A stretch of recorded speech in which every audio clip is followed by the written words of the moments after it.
মদিনার বাজার দিয়ে নবীজি যাচ্ছেন, নবীজির একটা ওট পছন্দ হয়েছে। তো নবী ওটের মালিকের কাছে গিয়ে জিজ্ঞেস করলেন, ভাইয়া এই ওটটার দাম কত?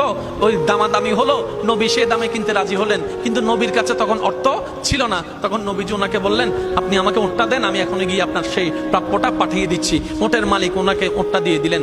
আশেপাশে যারা ওটের মালিক ছিল সবাই জিজ্ঞেস করতেছে, এই পাগলা, তুমি কি যাকে ওট দিয়েছো তাকে চিনো? বলে যে না। নাম জানো? বলে যে না। পরিচয় জানো? বলে যে না।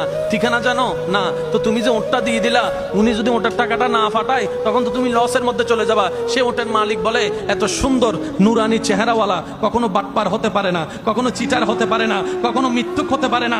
ওনার চেহারা দেখেই তো আমি ওট বিক্রি করার আগে মনটাই বিক্রি করে দিয়েছি, মনটাই বিক্রি করে দিয়েছি, মনটাই বিক্রি করে দিয়েছি। তোমরা যাই বলো, আমার মন বলে উনি আসবেই আসবে, টাকাটা পাঠাবে পাঠাবে।